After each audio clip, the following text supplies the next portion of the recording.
현대미술관을 설계해 주신 플라세가 나누글씨를 소개해 드리겠습니다.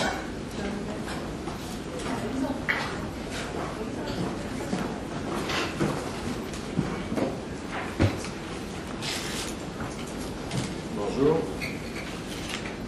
je suis comme Mario Rota, je ne parle pas votre langue, je vais parler en français comme lui. C'est effectivement un grand jour qu'on a attendu quelques années, puisque l'ouverture de ce musée, évidemment, avait commencé il y a plus de 10 ans. Et je dis souvent, les bâtiments sont comme les hommes, ils ont des destins différents. Et ces musées ont eu une programmation qui a varié dans le temps. Et on arrive aujourd'hui à un point qui n'est peut-être pas celui qui était prévu, qui est un peu inattendu. L'élaboration de ce projet avec ce qu'on pourrait appeler des jeux de rôle. Chacun devait se situer par rapport à un programme, par rapport à un lieu. Et j'ai essayé de tenir ce rôle dans une complémentarité avec le projet de Rennes Poulas, qui se fait bien dans le site par une grande horizontale courbe qui le traverse, sous le projet de Mario Rota, qui accentue le relief. Et je me trouve sous une sorte d'angle comme ça, qu'il fallait tenir. Pour moi, ce projet correspondait à la découverte de la Corée, de son architecture, de ses paysages. Et j'ai été profondément frappé par le rapport du végétal à la pierre ou au bois, ou aux deux. Le rapport comme ça d'une végétation assez vibrante avec un matériau plus humain. Construire dans ce relief, c'était pour moi construire dans le roc. Ce relief, c'est la symbolique d'une montagne. Et le bâtiment que j'ai dessiné là est un bâtiment qui joue sur le rapport du végétal au rocher, à la pierre. C'est un bâtiment qui développe une échelle inattendue parce que c'est une échelle cachée. C'est un bâtiment qui trouve son échelle en profondeur.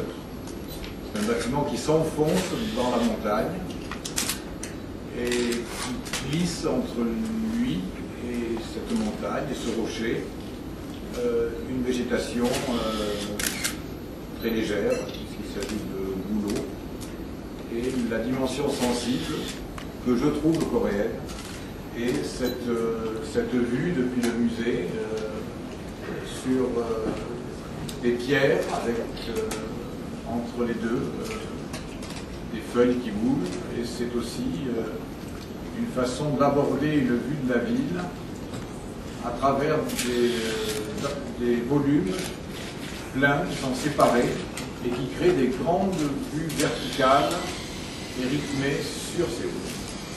C'est aussi un jeu sur l'altimétrie, puisqu'il y a une terrasse, un toit accessible, qui est un petit jardin de sculpture qui permet d'établir une relation avec la terrasse dessinée par Rennes Poulas et de bien comprendre la volumétrie et la présence du bâtiment de Mario Rota. Le reste du travail, c'est un travail de collaboration avec Madame Ray, qui est ici.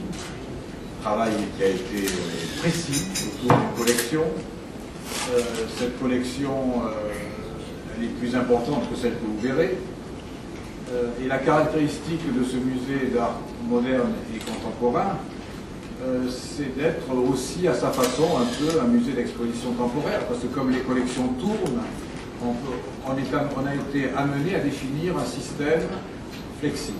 Un système qui est basé sur les 2/3 de l'architecture qui reste fixe et sur des éléments que l'on vient mettre à l'intérieur qui changent complètement sa spatialité. Le musée cherche à trouver différentes échelles pour s'adapter aux différentes pièces des collections.